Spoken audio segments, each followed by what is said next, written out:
Mi primera pregunta no puede ser otra de ¿por qué quieren ser secretario general del Partido Socialista Obrero Español? Antonio. Sí. Buenas tardes. Gracias, Carmen. Buenas tardes, amigos, compañeros, Pedro, Eduardo y todos los que nos escucháis. Por lo tanto, buenas tardes, buena tarde, buenas tardes, arratsaldeon, dada la hora en que estamos. Pero en este caso, la hora en la que estamos, no solo la hora que marca ahora el reloj, media tarde, sino la hora histórica en que estamos. Y la hora histórica en que estamos es para nuestro partido una hora crucial, una hora en la que nos jugamos mucho. Y ese es el motivo de vernos aquí los que tenéis la amabilidad de acompañarnos en este debate fraterno entre amigos, compañeros, y los que desde fuera, amigos y amigas, compañeros y compañeras, también seguís este debate, como digo, en esta hora crucial. El Partido Socialista pasa por momentos muy delicados, diríamos críticos, ¿no? Los acontecimientos nos han traído a este punto en el que no podemos demorar más dar una respuesta de renovación profunda, una respuesta de reconstrucción del proyecto socialista. Todos tenemos presente la situación, pero quizá algunos datos convenga subrayarlos para calibrar la importancia de lo que está en juego. En 2008, nuestro partido, el Partido Socialista Obrero Español, tenía 11 millones de votos en aquella convocatoria electoral donde José Luis Rodríguez Zapatero encabezaba el cartel electoral para un segundo mandato, como así fue. Ahora, en el Parlamento Europeo, en las últimas elecciones, hemos estado en torno a 3,5 millones de votos. Eso ya es muy indicativo de lo que nos está pasando, de lo que tenemos que abordar. Por lo tanto, cuando nos preguntamos por qué estamos aquí, la respuesta es porque queremos, puedo hablar en ese caso en nombre de los tres, de todos nosotros, de todas vosotras, queremos dar esta respuesta que el partido está necesitando, que la sociedad está pidiendo, ante la cual la ciudadanía está expectante, nos está mirando a ver qué hacemos en este Congreso, después de este Congreso, en todo este proceso que nos lleva a través de nuestras candidaturas a movilizar también a nuestra militancia para que dé la respuesta que debemos dar. Ahora mismo pues ha mencionado Eduardo y también ha hecho alusión Pedro a ello, nuestro partido 135 años de historia, una historia muy digna, una historia donde muchos compañeros y compañeras a lo largo de todo ese tiempo, desde que Pablo Iglesias fundó el partido, han dejado lo mejor de su energía, de su tiempo, de sus capacidades. Muchos han dejado la vida, a otros muchos les fue arrebatada, otros todavía siendo arrebatada la vida, sus restos andan por las cunetas, otros emprendieron el exilio. Después hemos trabajado en este contexto de democracia, 135 años. 135 años de muy digna historia por sí solos no garantizan los 5 siguientes. Por lo tanto, esa memoria es la que nos obliga moralmente y es la que nos convoca a nuestra responsabilidad política aquí y ahora. Y forma parte de la dignidad política estar a la altura del acontecimiento, de lo que acontece. Y lo que acontece es lo que tenemos por delante. Por lo tanto, queremos un futuro mejor para nuestro partido, un futuro que ciertamente debe concitar ilusión sobre una sociedad más justa, más igualitaria, con mayores cotas de libertad, de condiciones de vida digna para todos, de un desarrollo económico sostenible, una sociedad española inserta como debe en la Unión Europea, no condenada a la periferia, una sociedad española que pueda reocupar su lugar en el mundo como pensamos que debe hacerlo para contribuir a objetivos que, por otra parte, reconduzcan esta globalización que va por su peor lado. Todo eso tenemos que hacer. Y eso tenemos que hacerlo, por lo tanto, renovando en profundidad, reconstruyendo proyectos socialistas, ¿verdad? Y no solo como una mera ilusión hacia el futuro, sino como esa memoria que empuja de atrás, porque hubo anhelos de justicia respecto a los cuales muchos, como he dicho, dieron la vida y nos lo han traspasado eso no solo como un legado que administrar, sino como un desafío moral y político al que responder. La memoria se ve empujada desde esos anhelos de justicia con quienes tenemos una deuda que estamos obligados a corresponder. Si me preguntáis, ¿por qué me he presentado? Pues justamente por eso, porque en este contexto y en este momento crítico creo que mi candidatura puede aportar humildemente soluciones, propuestas, reconstrucción del proyecto, renovación del partido, que puede ser útil en este momento y para eso pues también estoy en esta carrera fraterna pidiendo el voto para la Secretaría General. Una opción personal, como la de mis compañeros y amigos, pero una opción personal que no es una opción en solitario, sino acompañado yo candidato por un nosotros que crece, que se amplía, en tanto que va generando adhesiones, simpatía, entusiasmo, porque además de ideas y proyectos necesitamos el entusiasmo que moviliza la pasión por la justicia, que es el punto de arranque de la tradición socialista y de todo lo que podamos y debamos hacer. Muchas gracias.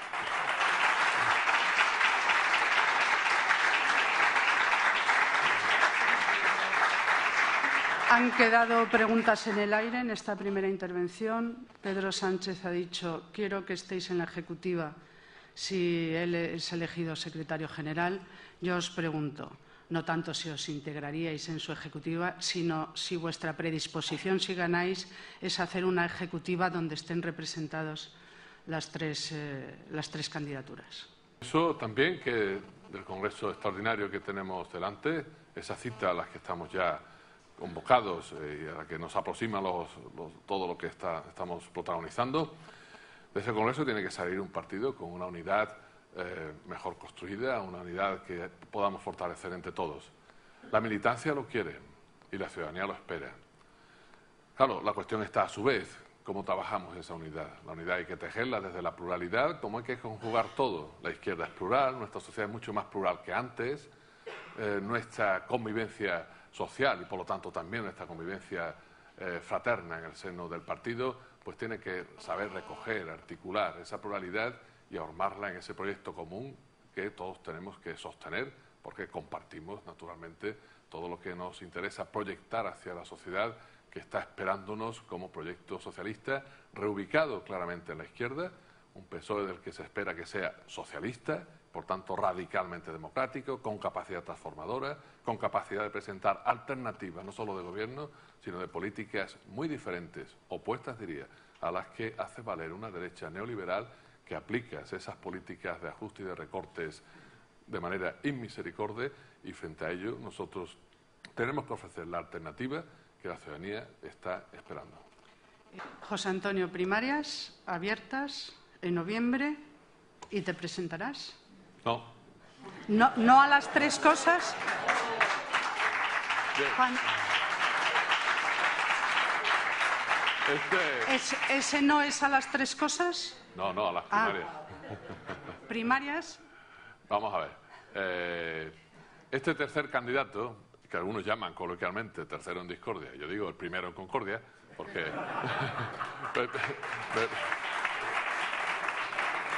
anuncié de manera explícita que tenía intención de presentarme el 31 de mayo y acompañé eso enseguida de 15 propuestas, aquellas 15 claves de la candidatura de P. Tapias. Pues en algunos de esos puntos, justamente en el último, hablo de las medidas que pienso que hay que aplicar para que nuestro partido se democratice más en profundidad. Y entonces pensé que una propuesta interesante era esta, que este candidato, si obtiene el voto de los militantes, ya como secretario general, no se presentaría a las primarias para la presidencia del Gobierno. A muchos esto le produce cierto vértigo por aquello de la bicefalia. A mí me da mucho más dolor de cabeza pues los presidencialismos, los personalismos y la acumulación excesiva de poder. Por eso pienso que es un elemento fundamental de democratización de nuestra organización aplicar en ella de manera coherente y consecuente algo que comparten todas las democracias constitucionales simplemente decentes, como la división de poderes.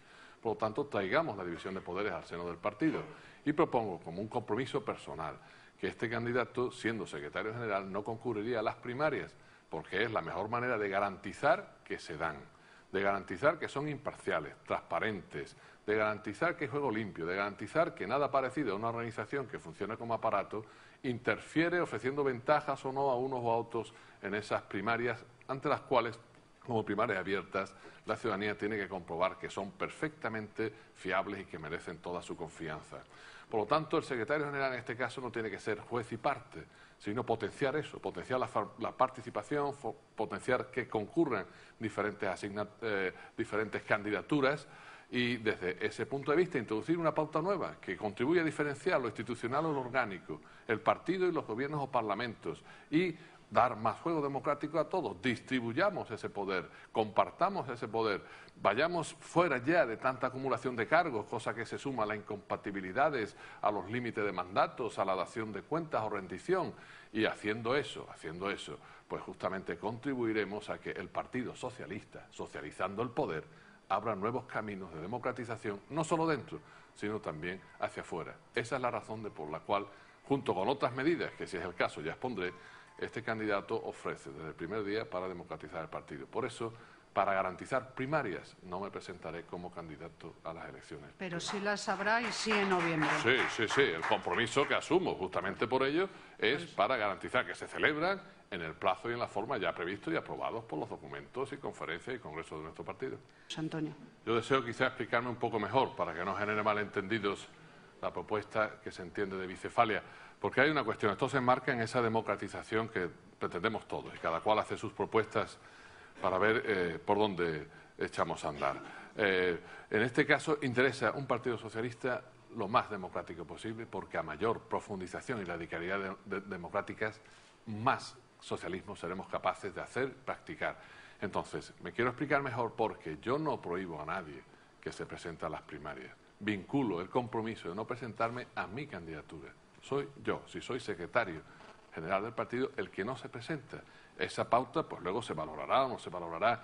E igual que por ahí hay que profundizar en la democracia, porque eso pienso que introduce otros factores muy importantes para que el partido no pierda nunca su voz, su palabra, su capacidad de debate, de propuesta, de crítica y llegado el caso de autocrítica, porque no está atrapado por lo que pasa en las instituciones y porque siendo así, pues el secretario general puede incentivar una participación que se distancia de lo que hacen otros cargos públicos en otros ámbitos a los que tenemos que apoyar, pero que no podemos quedar simplemente dispuestos para aplaudir sin más. Junto a esto, por ejemplo, propongo, igual que hay una paridad de género que está funcionando muy bien para potenciar esa revolución feminista que los socialistas estamos impulsando desde mucho tiempo atrás, propongo que el 40% de los componentes de las ejecutivas y comités, es decir, órganos ejecutivos y órganos de deliberación y decisión de nuestro partido, no esté ocupado por cargos públicos, porque es la manera de que la militancia llegue, la militancia de base,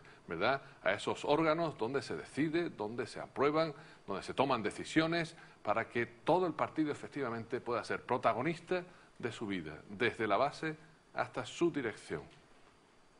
Estamos ya prácticamente al final, aunque no os lo creáis, de la primera media hora que habíamos establecido para debatir sobre esto. Voy a haceros varias preguntas muy rápidas porque creo que deben quedar contestadas. En primer lugar, corrupción. ¿Cómo afrontaría, siendo vosotros secretarios generales, un caso de corrupción que se presentara en el partido, como puede ser el caso de los ERES? 2. Habláis de participación. ¿Estaríais dispuestos a someter a referéndum interno alguna medida y a la sociedad, si gobernarais, alguna otra medida? Por ejemplo, monarquía-república. José Antonio.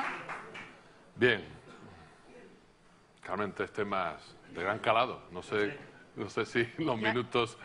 Primero, y corrupción. Ya estamos quitándole tiempo a las preguntas de los militantes. Anticipamos respuestas. Sí. Corrupción. Yo creo que así se plantean nuevas preguntas. La corrupción, permisividad ninguna. La crítica a fondo, sin contemplaciones. Y atajarla por todos los medios. Yo creo que está claro. Los otros dos candidatos han estado de acuerdo en que dimisión con apertura de juicio oral. Sí. No bastaría con imputación, sino apertura de juicio oral. En este caso, yo creo que tal como tenemos nuestro panorama político, tal desconfianza existe en la sociedad española, tal falta de credibilidad, que hay que reforzar todo lo que sea para dignificar la vida política. Y yo creo que en este caso la imputación ya obliga a retirarse del puesto público que se ocupa. Lo cual no quiere decir, como todos sabemos, que eso implique ni mucho menos, ni pasar a estar acusado en el proceso, menos que haya, por tanto, una sentencia condenatoria. En todo caso, pues la persona que se ve obligada a dimitir por una imputación que luego no se resuelve siguiendo adelante el proceso, pues que vuelva por la puerta grande a donde debe estar. Dicho eso. Hay algunos cargos que no se pueden. Bueno, pues dicho eso, bueno, pues la vida política tiene muchos recorridos. Yo he sido diputado, ahora soy decano de la Facultad de Filosofía y por lo tanto, si soy secretario del partido, pues fíjate las vueltas que da. Entonces, hay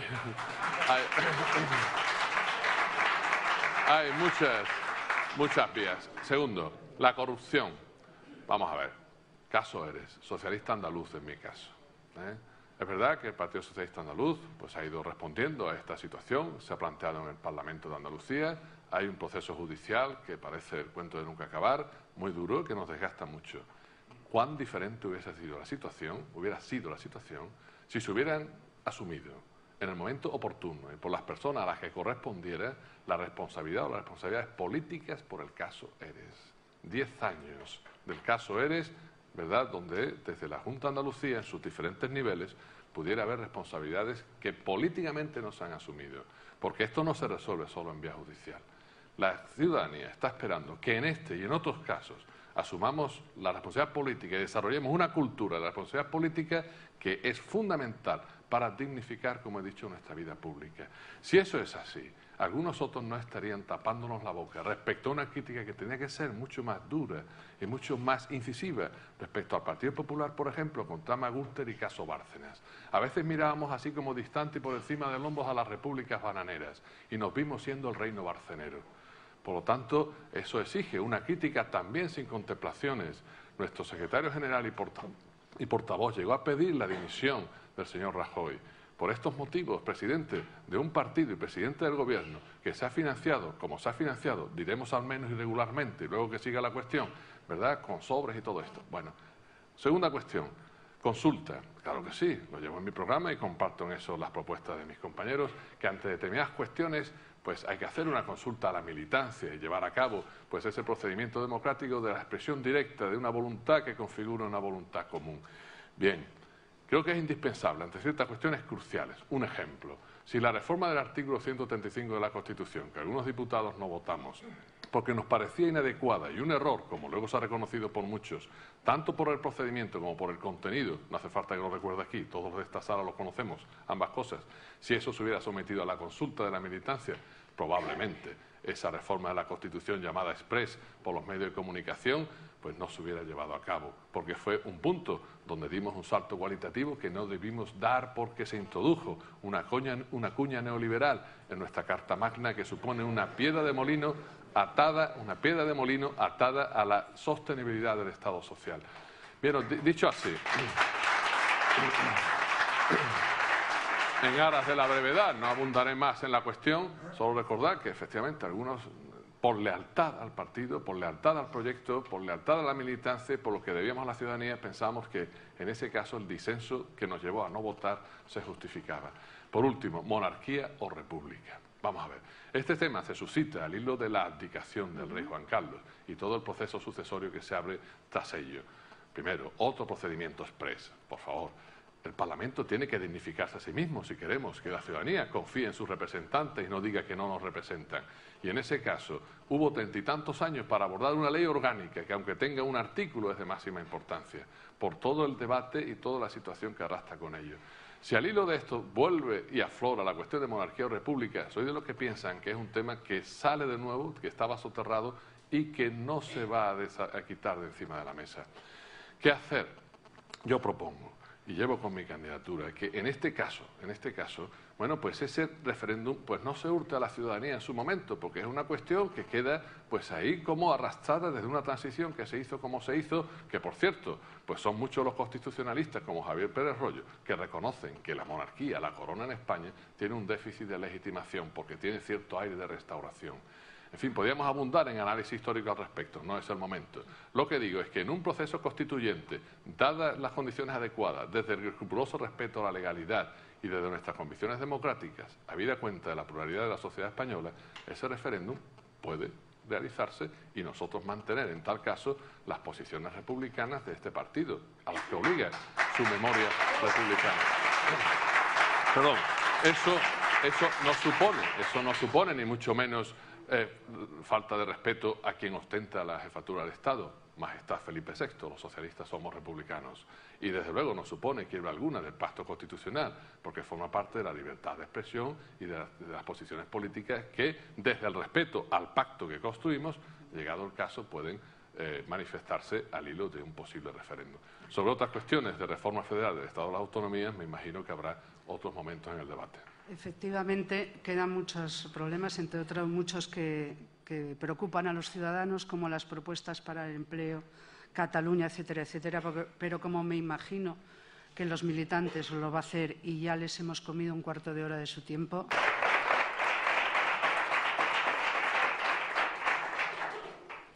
Bien, a veces tenemos ciertas situaciones paradójicas a las cuales nos llevan hasta el lenguaje y las fórmulas que utilizamos. Creo que muchas veces se abusa de eso de cerrar filas. Hay que abrir filas, abrirnos a la sociedad, que el diálogo fluya, que nosotros salgamos, que vengan. Y hay que abrir ventanas y puertas para ese diálogo con nuestra ciudadanía democrática.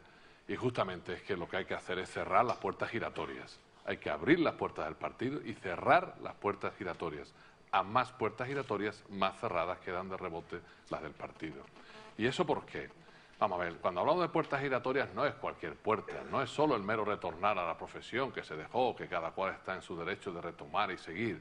No, estamos hablando de cargos, normalmente altos cargos, que después de responsabilidades en un gobierno, en determinadas situaciones, en fin, de cargos elevados digamos en la administración del Estado, en los gobiernos, en los parlamentos, vuelven normalmente a consejos de administración o situaciones de rango similar. ¿Qué hace un socialista o una socialista en esas situaciones? ¿Para qué se le llama? ¿Para ganarse dignamente la vida? Puede hacerlo de otras muchas maneras. ¿Para retornar a su profesión? Seguro que hay otros caminos. ¿Para ascender en la escala social? No es lo más conveniente. En este caso, utilizar esa vía. Bueno, ¿para qué? ¿Para contar con una información? ¿Para contar con una agenda? ¿Para servirse de unas relaciones? ¿Para actuar como lobby? Pues eso es lo que no debe hacer un socialista que ha dejado un cargo público, ni una socialista. Por lo tanto, cerremos lo que entendemos por puertas giratorias. Y vayamos por delante.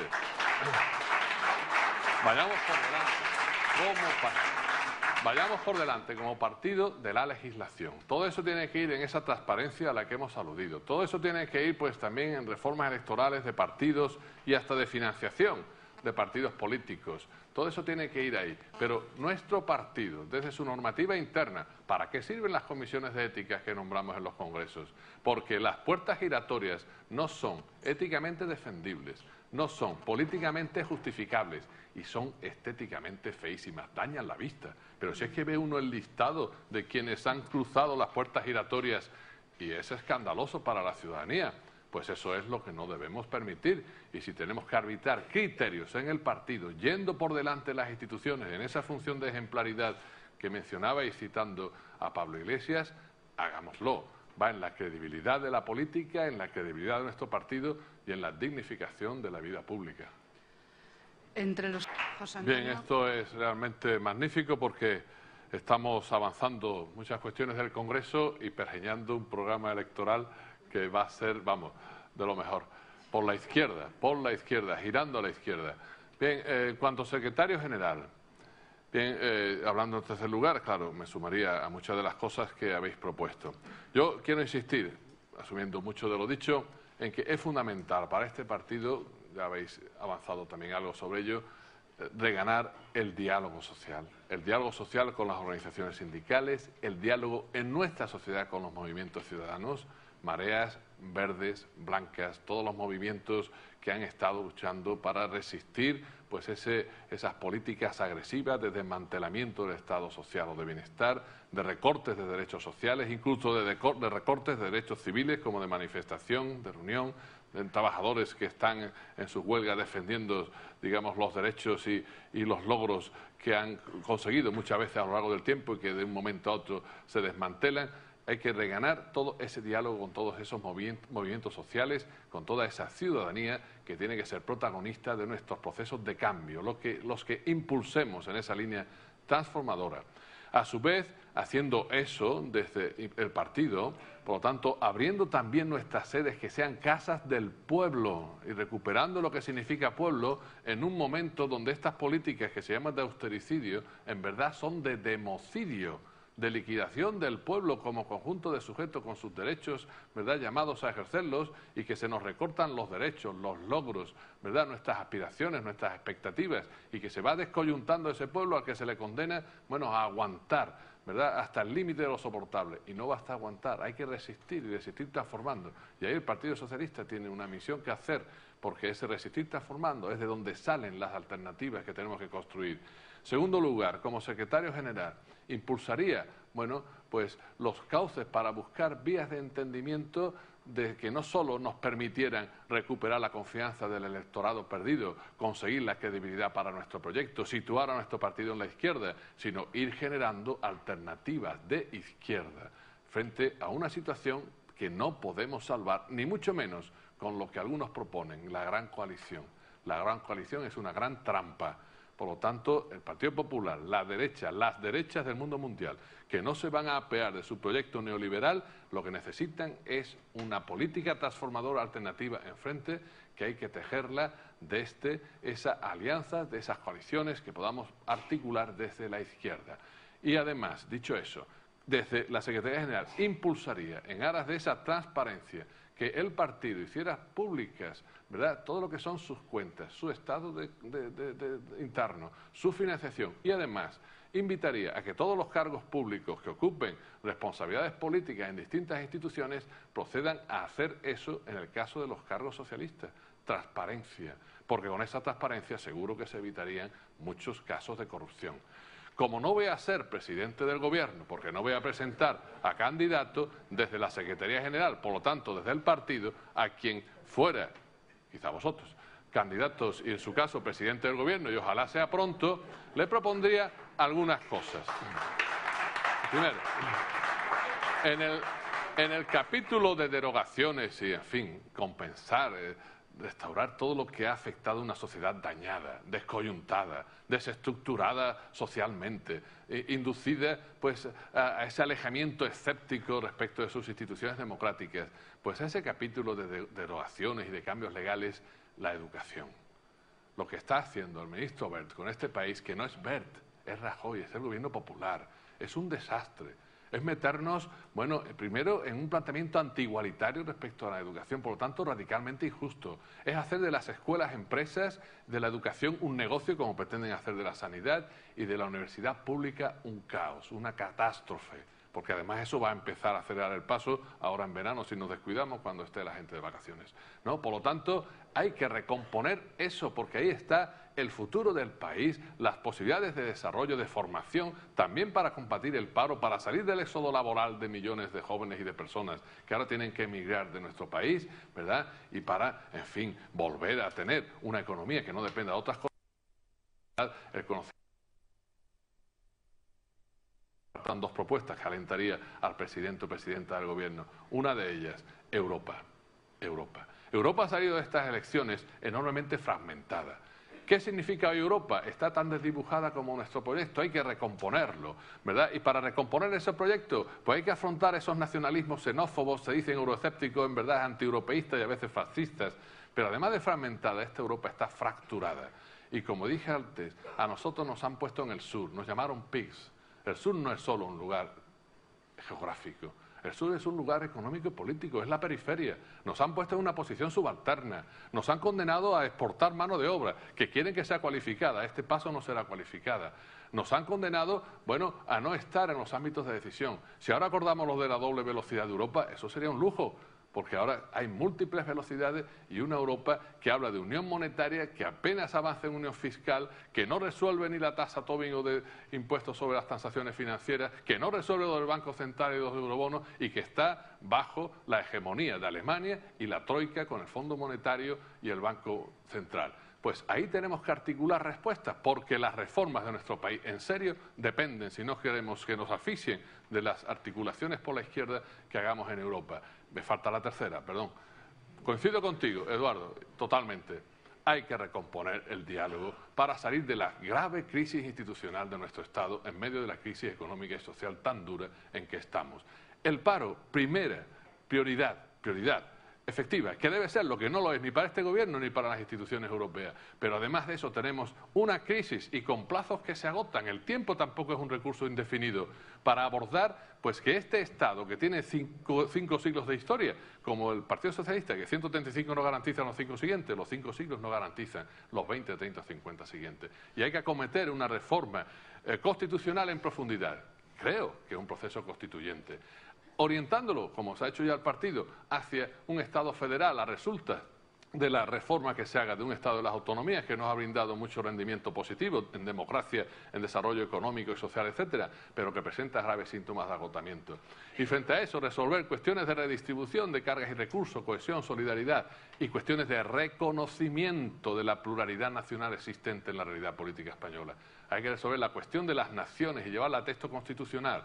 Y por eso, con mi candidatura va la propuesta, que los socialistas seamos valientes, que es lo prudente en este caso, y proponer a los ciudadanos y a las ciudadanas españolas que si queremos Estado, que merece la pena el Estado español, que merece la pena su unidad desde la pluralidad, conjugando esto con un nuevo pacto constitucional que consiste en lealtades en términos de pacto federal, pero que comporte ese reconocimiento de las naciones del Estado español, para que ese Estado, con una unidad desde la pluralidad, siga garantizando la cohesión de los territorios y la solidaridad entre los ciudadanos y ciudadanas con iguales derechos. Pero, insisto, Estado federal, plurinacional, y por ahí abrir esos puentes que abran las vías de diálogo que otros quieren negar atrincherándose en bloques de nacionalismos antagónicos. No estamos para ser nacionalistas los socialistas o las socialistas, estamos para extender esos puentes que se llaman federalismo, lo cual acompaña a nuestra tradición democrática, a nuestra tradición republicana y a la visión que tenemos de una democracia que ha de profundizarse en esos términos.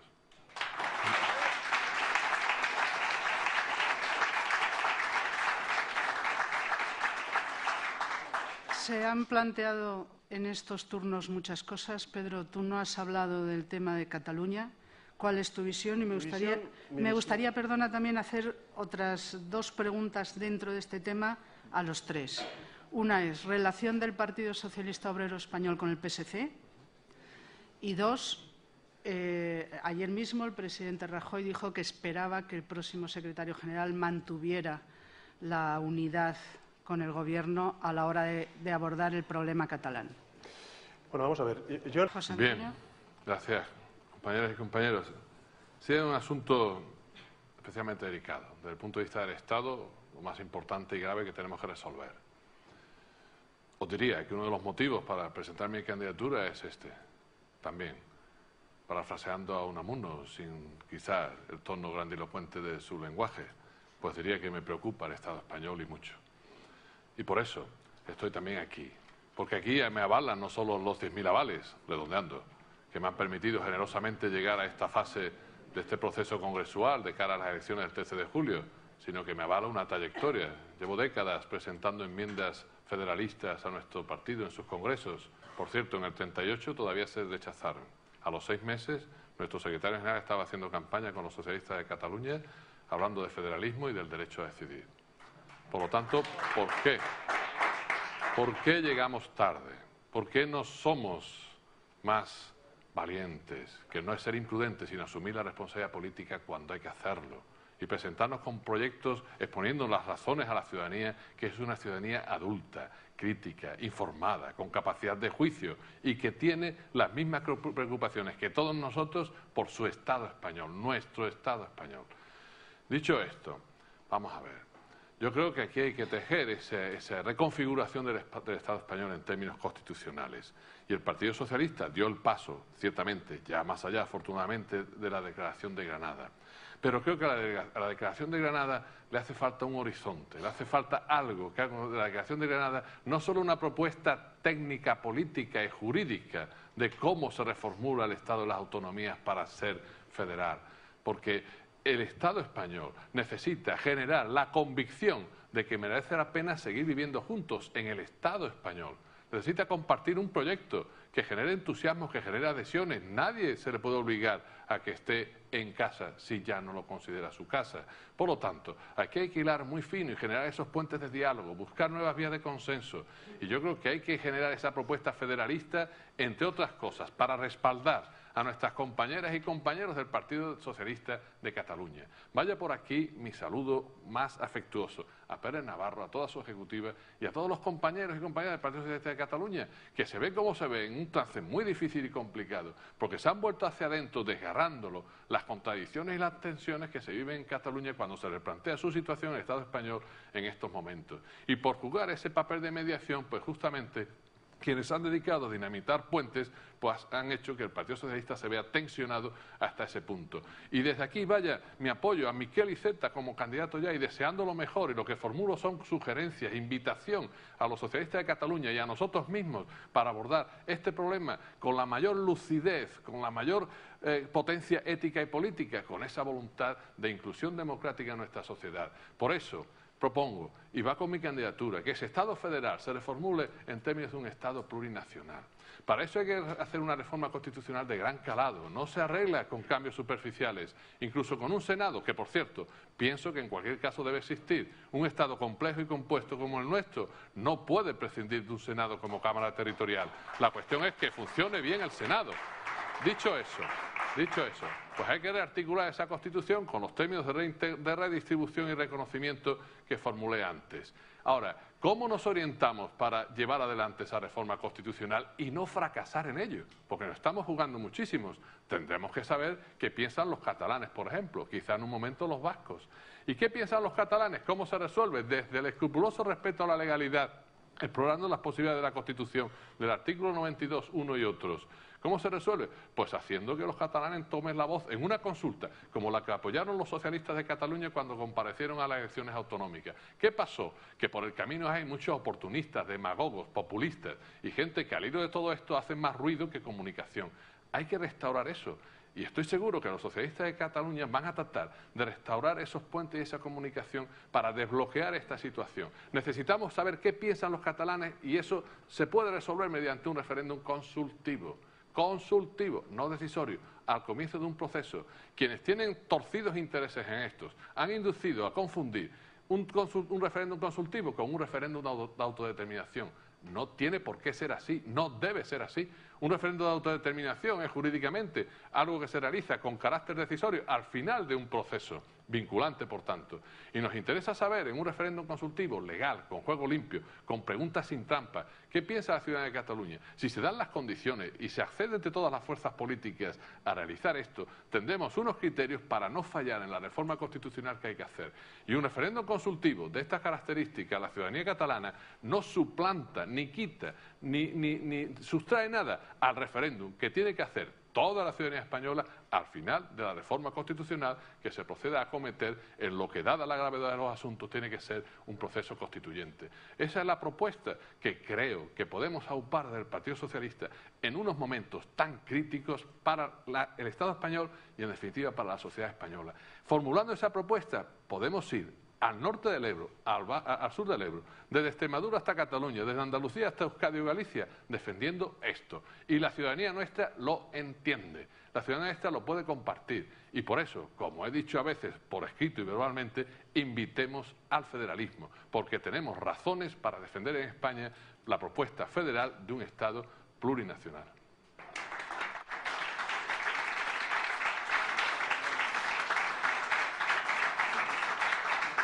Nos quedan 10 minutos. Me huele que solamente va a haber tiempo para que uno de los militantes invitados de la candidatura de José Antonio Pérez Tapias pregunte, pero hay invitados también que no son de las tres candidaturas.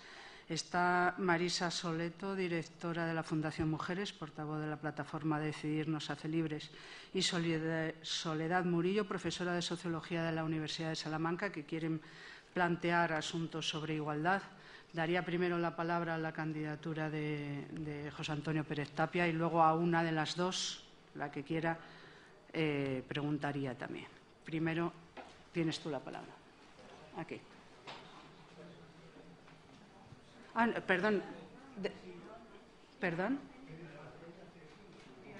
O sea, de la candidatura de José Antonio Pérez Tapias. A mí me da igual, allí al fondo.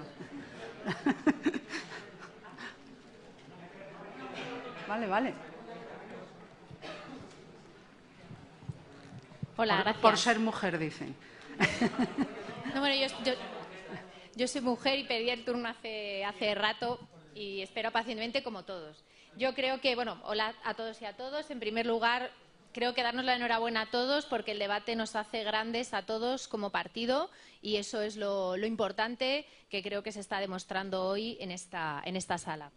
Mi pregunta para los tres aspirantes es ¿qué 3 errores consideráis que ha cometido el PSOE y que deberíais de corregir?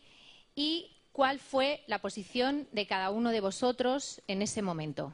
Gracias.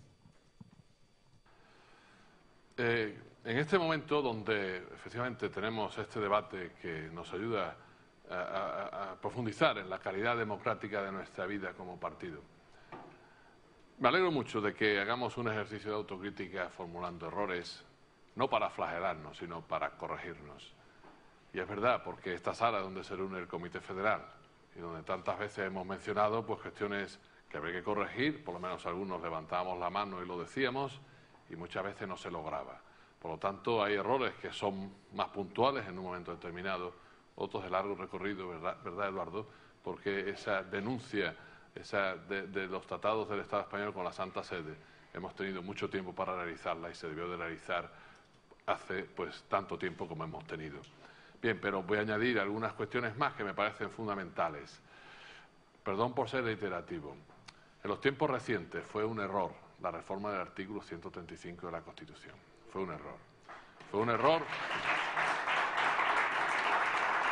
Recuerdo 3 personas relevantes que en tiempos aún más recientes lo han reconocido, lo hemos oído. El compañero Pérez Rubalcaba, en algún momento en declaraciones como portavoz y secretario general del partido, el compañero Pepe Griñán, se lo he oído y leído en declaraciones suyas, y la presidenta de la Junta de Andalucía y secretaria general del PSOE de Andalucía, Susana Díaz, en una comparecencia ante medios públicos, ante medios de comunicación aquí. Bien, fue un error. Fue un error por el procedimiento y por el contenido, por esa prioridad absoluta en que el Estado tiene que asumir el pago de la deuda pública desde el Gobierno de la Nación hasta el último ayuntamiento. Como dije antes, una piedra de molino atada al cuello del Estado social.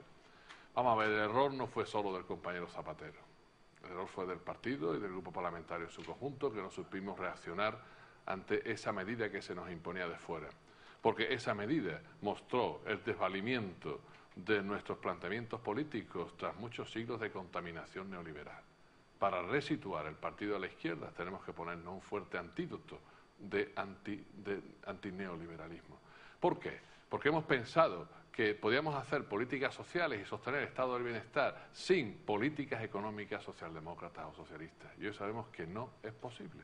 Que llegado el caso, una política socialista que defienda lo público, la sanidad pública, la educación pública, el sistema público de pensiones y que aliente la atención a la dependencia, necesita una economía con criterios socialdemócratas y no dejarla pues a su aire pensando que haya el mercado que lo regule solo, que es la premisa fundamental del neoliberalismo que nos acosa y nos machaca. Por lo tanto, ese es el error que colectivamente hay que asumir, y lo dice uno que junto con otros compañeros no votó ese procedimiento de reforma exprés de la Constitución. Quiero aprovechar para agradecer a Eduardo, como secretario que era del Grupo Parlamentario Socialista en esos momentos ya, pues el respeto y la consideración con que atendió nuestro planteamiento entonces y aceptó lo que era pues una posición de disenso en unos momentos muy duros para el Grupo Parlamentario Socialista. Por esos momentos, pues nuestra posición política para hacernos entender y advertir sobre el error que estábamos cometiendo, pues nos limitamos a no votar y no dimos un paso más allá por la consideración a nuestros compañeros y compañeras del Grupo Parlamentario y de un gobierno en unos momentos muy difíciles. Otro error. Que voy a señalar otro error que nos sitúa ante la ciudadanía en esa imagen de fuertes incoherencias que nos restan credibilidad.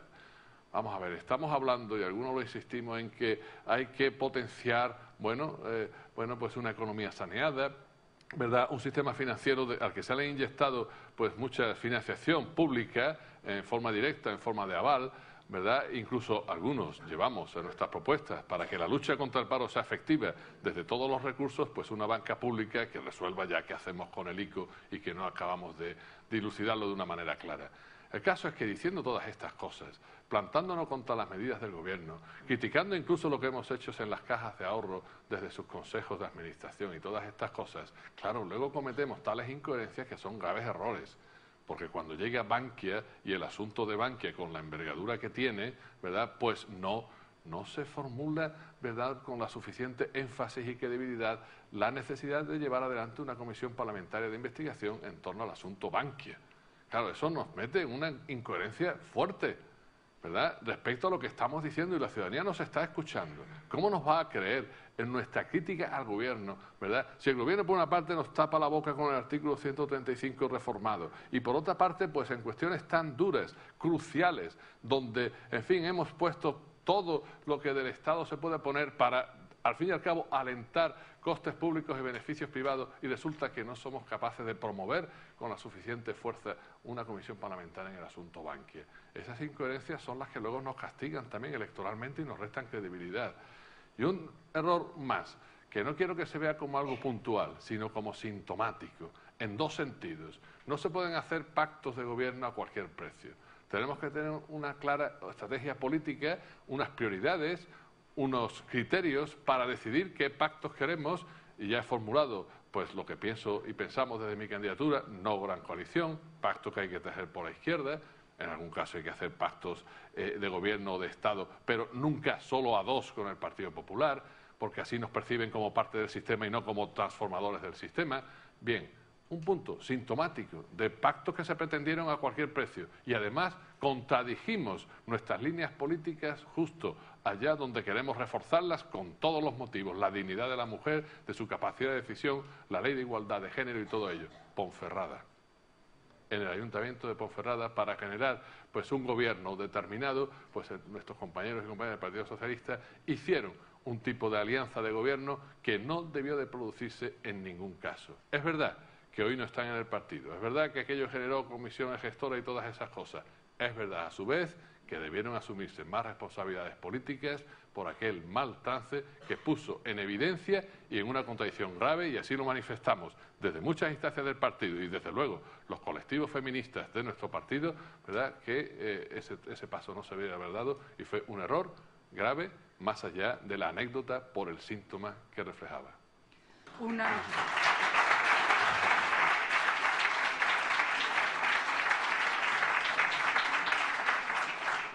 Una hora y 39 minutos, y vamos a dejar la última palabra a Marisa Soletas o a Soledad Murillo. Sí, hola, buenos días a los candidatos. Felicidades por presentarse. Yo fui un cargo político en el gobierno de Zapatero y quería decirles que uno de los temas que quiero preguntarles es que se han derogado de facto las leyes de igualdad, la ley de dependencia. Y quería además saber que en este sentido es muy importante recuperar. Nosotros modificamos la ley electoral, cosa que no ha hecho ni Finlandia, ni Alemania, ni Noruega. ¿Ustedes se comprometerían a que hubiera listas cremallera en todos los procesos electorales municipales, autonómicos y nacionales? Y la segunda pregunta también se refiere a algo importante en igualdad. Como partido, orgánicamente funcionamos de una manera que la eficacia tiene que ver con el trabajo en red. La secretaria de Igualdad, desde el último congreso, pertenece a la permanente. ¿Ustedes se comprometen a que la secretaria de Igualdad pertenezca a la permanente de cara a tomar decisiones, a trabajar con las compañeras secretarias de Igualdad de las autonomías, a trabajar en términos de igualdad, porque no somos un colectivo, son la mayoría, somos el 50.3 y nos merecemos todo el respeto y la dignidad, no solo ante los problemas, sino ante las aportaciones diarias que hacen las mujeres? Gracias.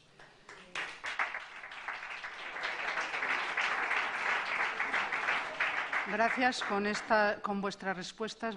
Muchas gracias, Carmen. Llegamos a este momento y al final de este debate, muy bien llevado, donde ha fluido la comunicación y el intercambio y la exposición de nuestros puntos de vista. Y me alegro profundamente que las últimas cuestiones que nos traigan a este diálogo sean las que acabas de formular. Esa necesidad de tener en cuenta pues justamente las listas cremalleras como medidas muy concretas en todas las listas electorales, claro que sí, y la presencia de la Secretaría de Igualdad en la permanente de la Ejecutiva, más otras medidas que se acaban de apuntar y que pienso que son sumamente eficaces para seguir avanzando.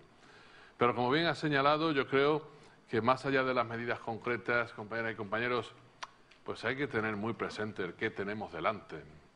Lo que tenemos delante es aquello que en otros contextos Antonio Machado ya lo describía, ¿verdad? Como la España que embiste y llora.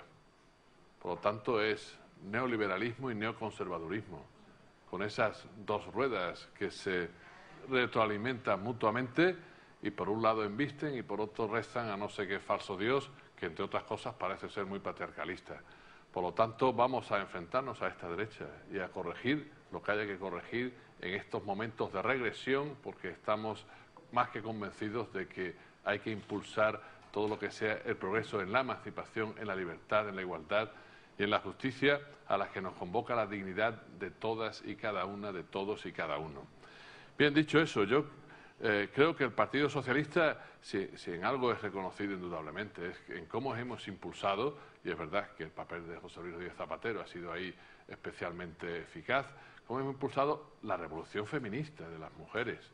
La revolución feminista, esa revolución que humaniza relaciones, que civiliza, ¿verdad?, que cambia las relaciones políticas, que ataja las desigualdades de clases allí donde empezaron a producirse hace milenios o más allá, que es en la diferencia de géneros. Por lo tanto, estamos comprometidos a seguir impulsando esa revolución feminista. ¿Qué deseo? ¿Qué deseo? Que la claridad de criterios, que la voluntad política, que el coraje político, ¿verdad?, que todo lo que hemos puesto en el Partido Socialista Obrero Español para impulsar la revolución feminista, lo pongamos también en otros muchos frentes que tenemos delante, ¿verdad?, para combatir a esta derecha a la que tenemos que presentarle alternativas emancipadoras, alternativas de libertad, alternativas de justicia y, desde luego, acompañando en primer lugar a estas mujeres que hoy ven, ¿verdad?, ofendida su dignidad y a través de ello, pues, toda una democracia que se ve también ofendida en los derechos de todos y todas. Por lo tanto, ahí tenemos que seguir en esa tarea. En estos momentos finales, bien, llegando acá, pues yo recuerdo, porque lo he citado en muchos actos estos días, ¿verdad?, parafraseando aquella fórmula, aquellas bellas palabras de Allende en su último discurso, ¿no?, cuando decía que, ¿verdad?, más pronto que tarde veremos, en fin, cómo se abrirán las grandes alamedas para que transite el hombre libre. Como en mi situación, algunos medios de comunicación me eran esquivos y íbamos ganando espacio poco a poco, pues yo decía, más pronto que tarde se abrirán los grandes medios de comunicación para que esta candidatura pues pueda llevar su mensaje y su propuesta.